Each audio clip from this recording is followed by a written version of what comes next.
तो अब हम लोग आ गए हैं क्लास 8 का एक्सरसाइज 5.2 पे। तो एक्सरसाइज 5.2 को देख के काफ़ी बच्चे सरप्राइज होंगे। बहुत सारे बच्चे बोल रहे होंगे सर हमारी बुक में तो ऐसा कोई एक्सरसाइज है ही नहीं। तो सही कह रहे हो आप। 2019-20 में जो बुक आया है ना, वो न्यू एडिशन में एक्सरसाइज 5.2 है। लेकिन उससे पहले का जो किताबें आई हुई है ना, उसमें एक्सरसाइज 5.2 नहीं है। ठीक है, तो 5.2 जो है वो न्यू बुक जो है निकला हुआ है उन लोगों के लिए है। तो जिनके बुक में 5.2 नहीं है उनको भी ये एक्सरसाइज पढ़ना चाहिए। क्यों? क्योंकि इससे क्या होगा कि जो एग्जाम में क्वेश्चन आएगा वो तो नए बुक के अकॉर्डिंग आएगा। तो हो सकता है, ये मेरा गेस है कि 5.2 भी उसमें हो, है ना। मैं परफेक्टली तो नहीं बता सकता, लेकिन मेरा मानना है कि ये आपको पढ़ना चाहिए एक्सरसाइज। ठीक है, तो इसमें देखो बहुत ही इजी चैप्टर है और बहुत जल्दी बन जाएगा। तो इसमें क्या दिया हुआ है, यदि 3 अंकों की संख्या, 3 अंक है, ठीक है, कितना अंक है, 1 अंक हुआ, 2 अंक हुआ, 3 अंक, 3 अंक है, और वो क्या है, 9 से विभाज्य है, यानी 9 से क्या होता है, वो डिवाइड हो जाता है। तो x का मान ज्ञात कीजिए, जो x है उसका मान क्या होगा।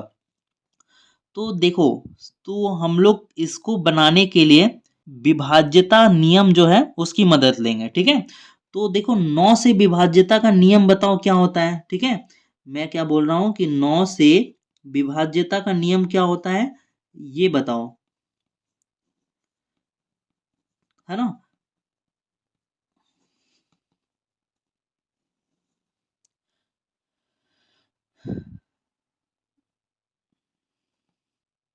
तो 9 से वो सभी संख्याएं विभाज्य हो जाएगी जिनके अंकों का योग कितना हो, 9 हो, या फिर 9 का गुणनखंड हो। जैसे कि हम लोग एक संख्या ले रहे हैं 54063। ठीक है, तो देखो इनके अंकों का क्या क्या योग होगा। ठीक है, अगर हम लोग इनके अंकों का योग निकालें, 4+5+0+6+3, ठीक है, तो इनके अंकों का क्या योग होगा, 4 और 5 जोड़ेंगे तो 9, 9 में 0 जोड़ेंगे तो 9, 9 में 6 जोड़ेंगे तो 15, और 15 में 3 जोड़ेंगे तो कितना आएगा, 18। ठीक है, तो जोड़ने पे कितना आ रहा है, 18। ठीक है, कोई भी संख्या होगा, ठीक है, कोई भी संख्या होगा और उनके अंकों का योग, है ना, क्या निकल जाए, 9 निकल जाए, या फिर 9 का क्या हो, गुणज हो। ठीक है, क्या हो, 9 का गुणज, यानी कि 18, 27, 36। तो वो संख्याएं क्या होगी, 9 से पूर्णतः विभाज्य होगी। ठीक है, तो आप बोलोगे सर ये संख्या 9 से कैसे विभाज्य है, आप करके दिखाओ, थोड़ा बताओ इसके बारे में। तो चलो इस संख्या को हम लोग जो है 9 से काट के देखते हैं कि कटता है, डिवाइड होता है या फिर नहीं होता है। तो 9 का टेबल में 45 कितने बार में आता है, 5 बार में। 9 का टेबल में 0 कितने बार में आएगा, 0 बार में। 9 का टेबल में 63 नहीं आता, 6 नहीं आता है, 6 नहीं आता है, तो हम लोग क्या करेंगे, 2 अंक लेंगे, और 2 अंक लेने से पहले क्या बैठाते हैं, 0। तो 9 का टेबल में 63 कितने बार में आएगा, 7 बार में। ठीक है, तो ये क्या हुआ, 9 से पूरी तरह से विभाज्य हो गया। जब आप इसको डिवाइड दोगे, क्या करोगे, 48063 को डिवाइड दोगे तो क्या आएगा, यही आएगा, 5007 ही आएगा यहाँ पे। ठीक है, तो ये मैं आपको बता रहा था 9 से विभाज्यता का नियम। ठीक है, तो 9 से वे सभी संख्याएं विभाज्य आप लिखोगे, अगर लिखना चाहोगे विभाज्यता का नियम का डेफिनेशन, तो मैं बता रहा हूं, आप लिख सकते हो, 9 से वे सभी संख्याएं विभाज्य हो जाएगी जिनके अंकों का समूह, है ना, 9 या फिर 9 के गुणज गुणज में हो। ठीक है, तो अब इस क्वेश्चन को हम लोग सॉल्व करते हैं। यहाँ पे क्या दिया हुआ है, यदि 3 अंकों की संख्या कितना है, 7, 2 और x, है ना, और 9 से विभाज्य है, आपको बताया है कि ये जो संख्या है वो क्या है, 9 से विभाज्य है ना, और x का मान ज्ञात करना है। ठीक है, तो हम लोग क्या लिखेंगे, विभाज्यता के नियम से। ठीक है, यहाँ पे हम लोग लिखेंगे विभाज्यता, विभाज्यता के नियम से। ठीक है, तो यहाँ पे देखो क्या होगा, 7, है ना, अंकों का योग कर रहे हैं, 7+2+x, है ना, और अंकों का योग क्या आ जाए, अंकों का योग हमारा बराबर आ जाए 9 के, है ना, या फिर हमारा है ना, यहाँ पे 9 की जगह पे हम लोग क्या लिख सकते हैं, 18 भी लिख सकते हैं, क्या लिख सकते हैं, 27 भी लिख सकते हैं, 9 का गुणज लिख सकते हैं, ठीक है, हम लोग क्या लिख सकते हैं, 9 का गुणज। तो अगर 9 का गुणज होता है कोई भी संख्या तो वो क्या होती है, 9 से विभाज्य हो जाती है, ठीक है। तो इसका इस्तेमाल कर रहे हैं विभाज्यता का नियम x का मान निकालने के लिए। तो प्लस करो, 7 और 2 कितना हो गया, 9, 9 में x प्लस करोगे बराबर कितना हो गया, 9। अब देखो x बराबर क्या होगा, 9 माइनस 9, ठीक है। तो ये 9 मैं इसको थोड़ा ऊपर कर लेता हूँ, ठीक है। तो 9 जो है ना बराबर के उस साइड जाएगा तो किस में हो जाएगा, माइनस में हो जाएगा, ठीक है। तो 9 में 9 घटाओगे तो कितना बचेगा, 0 बचेगा।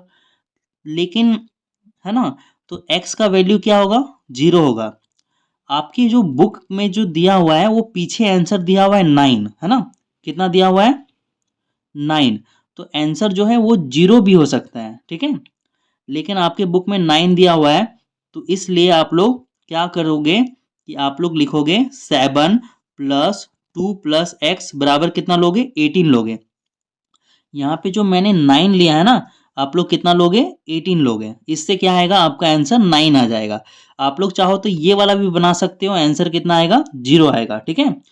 तो अगर आप लोग को 9 लाना है तो आप क्या कर सकते हो, 7 प्लस 2 कितना होगा, 9 प्लस एक्स बराबर कितना हो गया, 18। अब x बराबर क्या होगा, 18।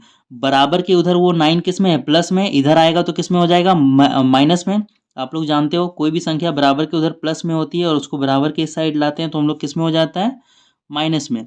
तो x बराबर क्या हो गया, 0, है ना, सॉरी x बराबर क्या हो गया, 9। तो ये हमारा क्या आ गया, आंसर, ठीक है। तो 2 नंबर पे हम लोग चलते हैं। आप लोग जो है ना यहाँ पे क्या करोगे, यहाँ पे लिखोगे विभाज्यता का नियम और इसको उतार दोगे, ठीक है। बस इतना ही बनाना है आपको सॉल्यूशन में, ठीक है, इतना ही बनाना है। तो 2 नंबर पे हम लोग चलते हैं। तो अब हमारे पास क्वेश्चन नंबर 2 है जिसमें दिया हुआ है 7x675, एक 5 अंकीय संख्या है, ठीक है, 5 अंकों वाली संख्या है ये, जो 11 से विभाजित है, ठीक है, 11 से डिवाइड हो जाएगा। तो x का मान ज्ञात करना है, ठीक है। तो ये जो 5 अंकों का संख्या है उसमें जो हमारा x है इसका मान ज्ञात करना है हमें, ठीक है। तो इसको बनाने के लिए हमें क्या करना पड़ेगा, विभाज्यता का नियम, है ना, उसकी मदद लेनी पड़ेगी। तो 11 का विभाज्यता का नियम बताओ मुझे क्या है। तो 11 का विभाज्यता के नियम को समझने के लिए हम लोग एक एग्जाम्पल लेते हैं, ठीक है, एक अपने से क्वेश्चन ले लेते हैं, 1331, ठीक है। तो देखते हैं कि ये वाला संख्या जो है 11 से कटेगा, विभाज्य होगा या नहीं। तो इसको पता करने के लिए हमें क्या करना पड़ेगा, 11 से विभाज्यता का जो नियम है उसका उपयोग करते हुए हम लोग इसको देखेंगे कि ये विभाज्य होगा या नहीं, ठीक है। तो 11 का विभाज्यता का नियम हमें कहता है कि जो सबसे पहले सम स्थान होगा, क्या होगा, सम स्थान, उनका योग निकालना है। तो यहाँ पे हम लोग लिख लेते हैं सम स्थान, ठीक है। तो सम स्थान क्या है, ये वाला देखो 1 2 है ना, ये दूसरे नंबर पे ये सम स्थान है, 3 4 है ना, ये भी क्या है, सम स्थान है, ठीक है। तो सम स्थान का क्या निकालना है, योग निकालना है ना। सम स्थान का योग कितना होगा, 3 + 1 करेंगे तो कितना आएगा, 4 आएगा, ठीक है। उसके बाद हमें क्या करना है, विषम स्थान का योग निकालना है, ठीक है। उसके बाद हम लोग क्या करेंगे, विषम स्थान। तो विषम स्थान क्या होगा, 1 होगा और 3 होगा। तो विषम स्थान का योग निकालेंगे तो क्या होगा, 1 + 3 = 4, है ना। उसके बाद हमें क्या करना है, सम स्थान में विषम स्थान के योग को घटाना है, ठीक है। तो सम स्थान का योग कितना आया था, 4, है ना, और विषम स्थान का योग कितना आया है, 4। जब हम लोग 4 में 4 को घटा देंगे तो कितना आएगा, 0। तो जब अंतर कितना आ जाए, या तो 0 आ जाए या तो 11 आ जाए, ठीक है। तो तब क्या होगा, ये संख्या जो है 11 से विभाज्य होगा, है ना, डिवाइड हो जाएगा, है ना। तो मैं एक बार फिर से रिपीट कर देता हूं, 11 का विभाज्यता का नियम क्या होता है। तो 11 का विभाज्यता का नियम में हम लोग क्या करते हैं, सम स्थानों का योग निकालते हैं। आप पहले सम स्थानों का योग भी लिख सकते हो या फिर विषम स्थानों का योग भी लिख सकते हो, ठीक है। तो सम स्थानों का योग हम लोग निकाल के लिखेंगे, फिर क्या करेंगे, विषम स्थानों का योग निकालेंगे और फिर उनका अंतर कर देंगे। उनका अंतर से क्या हो, या तो 0 आ जाए या तो 11 आ जाए, तो फिर क्या होगा, वह संख्या विभाज्य हो जाएगा, ठीक है। 0 11 के अलावा और कुछ आएगा तो वो संख्या विभाज्य नहीं होगा, ठीक है। तो हम लोग इसका मदद लेंगे, तो हम लोग लिखेंगे कि विभाज्यता नियम से, है ना, विभाज्यता नियम से। तो विभाज्यता नियम से हम लोग क्या करते हैं, या तो सबसे पहले सम स्थान का योग निकालो या फिर विषम स्थान का। तो यहाँ पे हम लोग विषम स्थान का योग पहले निकाल लेते हैं, ठीक है। विषम स्थान का योग, तो विषम स्थान का योग कितना आएगा, देखो विषम स्थान पे कौन है, ये विषम स्थान पे है, फिर ये विषम स्थान पे, फिर ये विषम स्थान पे है। तो क्या लिखोगे, 7 प्लस 6 प्लस 5, इनको जोड़ोगे तो कितना आएगा, 6 और 7 13 और 5 18। अब आप लोग क्या करो, सम स्थान का योग निकालो। सम स्थान का योग, सम स्थान का योग क्या आएगा, सम स्थान पे क्या है देखो, तो सम स्थान पे x और क्या है 7। तो सम स्थान का जब योग करेंगे तो क्या आएगा, x प्लस 7। अब हमें क्या करना है, इनका अंतर निकालना है, ठीक है। तो इसका अंतर कैसे निकालोगे, ये कितना है 18, और 18 में क्या करोगे, घटाओगे, अंतर निकालोगे, ठीक है। तो किसका निकालोगे, x प्लस 7, है ना, इनको घटाओगे। तो घटा के कितना आना चाहिए, या तो 0 आना चाहिए या फिर क्या आना चाहिए, 11 आना चाहिए। तो हम लोग यहाँ पे 0 भी लिख सकते हैं और 11 भी लिख सकते हैं, है ना। तो मैं 11 लिख रहा हूँ। तो देखो इससे क्या होगा, अब हम लोग इसको सॉल्व करते हैं, ठीक है। जब भी आपको घटाना हो, है ना, और घटाने के बाद दो टर्म दिया हो, कितना टर्म दिया हो, दो, तो हमेशा ब्रैकेट में लेना, ठीक है। इससे क्या होगा, देखो ये है ना माइनस एक्स, है ना, तो ये क्या आएगा, माइनस एक्स, ये माइनस और ये प्लस मिलके क्या होगा, माइनस बराबर 11। अगर हम लोग ब्रैकेट में नहीं लेंगे ना, तो देखो क्या होगा, अगर 18 को आप ब्रैकेट में नहीं लोगे और माइनस, है ना, माइनस ऐसे ही लिख दोगे तो क्या होगा, ये सिर्फ x माइनस होगा, है ना। 18 में कौन घटेगा, सिर्फ x, ये 7 तो नहीं घटेगा। लेकिन हमें क्या करना है, अंतर निकालने के लिए दोनों को घटाना था ना, तो हमेशा क्या करेंगे, ब्रैकेट में लेके माइनस वाला सॉल्व करेंगे। तो इसको सॉल्व कीजिए, ये कितना होगा, 18 में 7 घटेगा, है ना, 18 प्लस में है, 7 माइनस में, 18 में 7 घटेगा तो कितना बचेगा, 11, माइनस 11, सॉरी माइनस एक्स बराबर क्या हो गया, 11। अब क्या होगा, ये माइनस एक्स बराबर होगा 11/11, है ना, सॉरी, है ना, ये प्लस में है ना, 11 के आगे क्या है संख्या, है ना, कोई चिन्ह नहीं है तो प्लस में होगा, तो ये इधर आके क्या हो जाएगा, माइनस हो जाएगा, ठीक है। तो जब हम लोग 11 में 11 घटाएंगे तो क्या बचेगा, 0। अब इस माइनस को हम लोग कहाँ ले आएंगे, इधर, है ना, x माइनस को बराबर के इधर ले आएंगे तो ये हो जाएगा x बराबर 0। तो देखो जो x 0 होता है ना, वो न्यूट्रल संख्या होता है, वो कभी भी माइनस, धनात्मक या ऋणात्मक नहीं होता है, वो हमेशा, है ना, न्यूट्रल होता है। तो कई बार क्वेश्चन भी आता है ऑब्जेक्टिव में 1 नंबर के लिए, कि बताइए ऐसा कौन सा संख्या है जो ना तो धनात्मक है ना तो ऋणात्मक है, लेकिन संख्या है, ये जो है पूर्ण संख्या है, वॉल नंबर, है ना, तो ऐसा संख्या होता है 0। तो देखो यहाँ पे ये क्या आ गया, हमारा x आ गया 0, है ना। तो वो x का वैल्यू क्या होगा, x का वैल्यू 0 हो सकता है ना। तो हम लोग लिख देंगे x का मान 0 होगा, क्या हम लोग लिखेंगे, x का मान 0 होगा, ठीक है।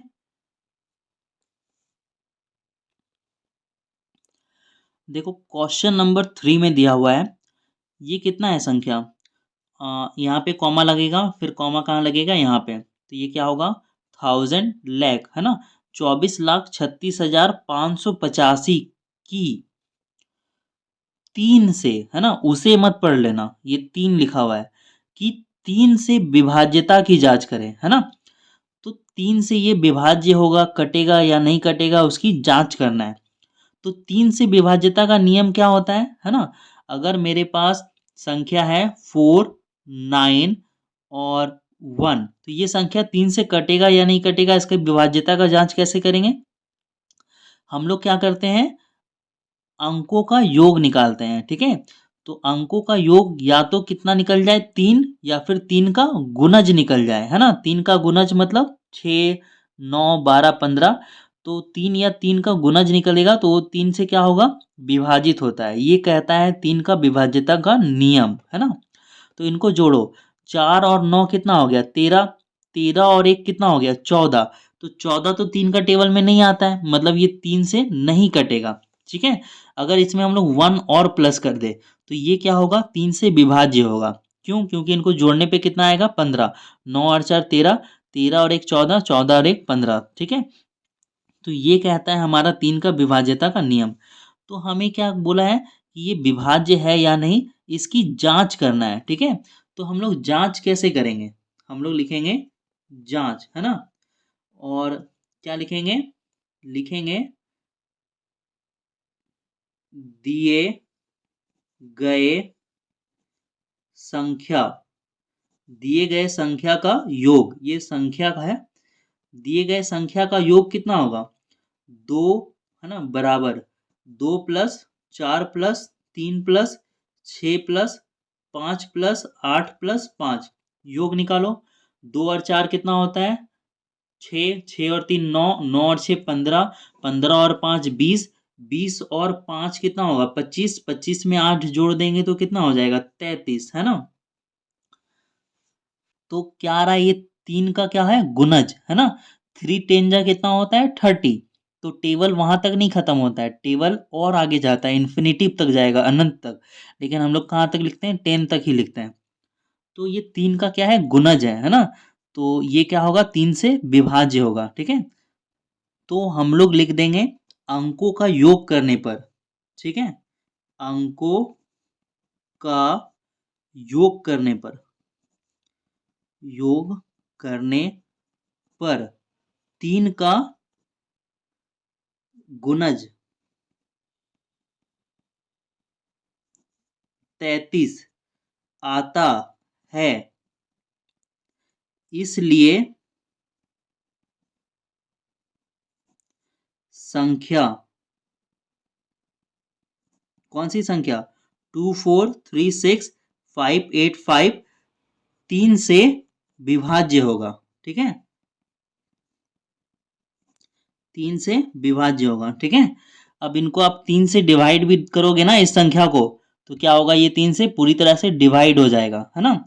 अगर, तो आपको बस यही लिख देना है ना, डिवाइड करने की जरूरत नहीं है, क्योंकि जांच करना है हमें, ठीक है। तो अगर आपको टीचर बोलते हैं कि डिवाइड करके भी दिखाओ, तो फिर आप रफ में बगल में या कर सकते हो। देखो क्वेश्चन नंबर 4 की तरफ हम लोग चलते हैं। 4 में क्या दिया हुआ है, यहाँ पे 3375 की 5 से विभाज्यता की जांच करें, है ना। तो 5 का विभाज्यता का नियम क्या कहता है, 5 का विभाज्यता का नियम कहता है कि यदि कोई भी संख्या हो, है ना, कोई भी संख्या हो और उसके अंत में क्या हो, शून्य हो या फिर 5 हो, तो वो 5 से क्या होगा, विभाज्य हो जाएगा। मैंने विभाज्यता का पूरा डिटेल एक वीडियो बनाया है, लगभग 20-24 मिनट का, जिसमें एक एक करके मैंने संख्याओं को काट के भी दिखाया है बहुत ही मेहनत से। तो उस वीडियो को आप लोग देख सकते हो, है ना, वो आपको मिल जाएगा, घन और घनमूल के जो चैप्टर 2 है उसके पहले मिलेगा, ठीक है। तो उससे आप संख्याओं को काटना भी सीख जाओगे, अगर आप आता है तो बहुत अच्छी बात है, ठीक है। तो 5 का जो विभाज्यता का नियम है वो क्या कहता है कि संख्या के अंत में क्या होगा, 0 या 5, तो संख्या क्या होगा, 5 से विभाजित हो जाएगा। तो हम लोग यहाँ पे देख रहे हैं कि संख्या के अंत में कितना है, 5, तो ये क्या होगा, 5 से विभाजित हो जाएगा, है ना। तो जांच करने बोला है तो हम लोग क्या लिखेंगे जांच में, है ना, संख्या के, यहाँ पे संख्या लिखा हुआ है ना, संख्या के अंत में 5 है ना, इसलिए यह 5 से विभाज्य होगा। बस हमें इतना ही लिखना है, इतना से हमारा काम हो जाएगा, है ना। तो आप चाहो तो इसके आगे आप डिवाइड करके भी दिखा सकते हो, ठीक है। इसको जो है आप डिवाइड, अगर टीचर बोलते हैं तो फिर डिवाइड कर दो, अदरवाइज तो मैं बच्चों को नहीं बोलता, सजेस्ट नहीं करता डिवाइड करने के लिए।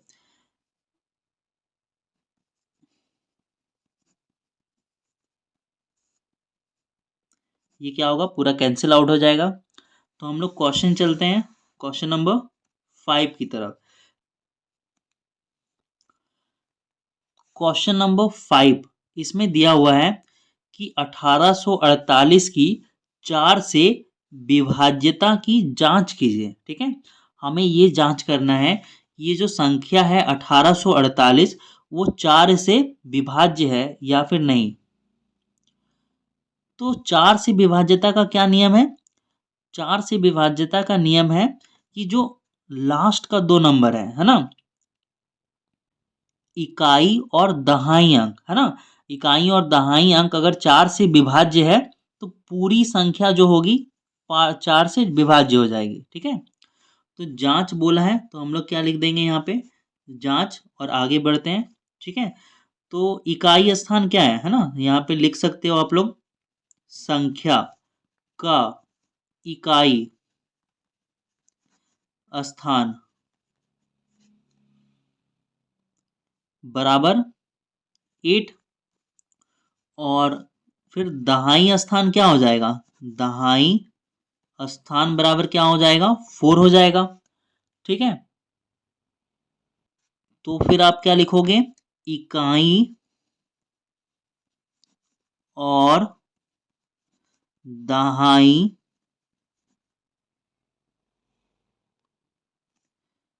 अंक से मिलकर बनी संख्या, मिलकर बनी संख्या, ठीक है। तो इकाई अंक में कितना है 8, दहाई अंक में कितना है 4, तो कितना बन गया 48। और जो 48 है हमारा वो 4 से विभाज्य है ना।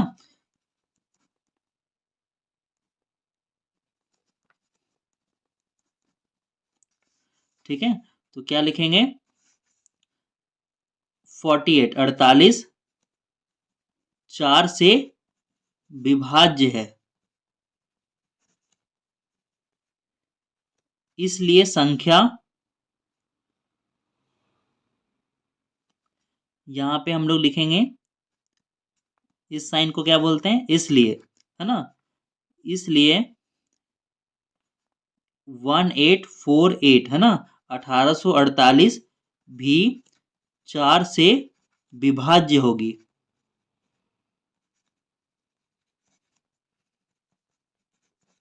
ठीक है, अब हम लोग मिलते हैं नेक्स्ट चैप्टर, चैप्टर नंबर 6 की तरफ।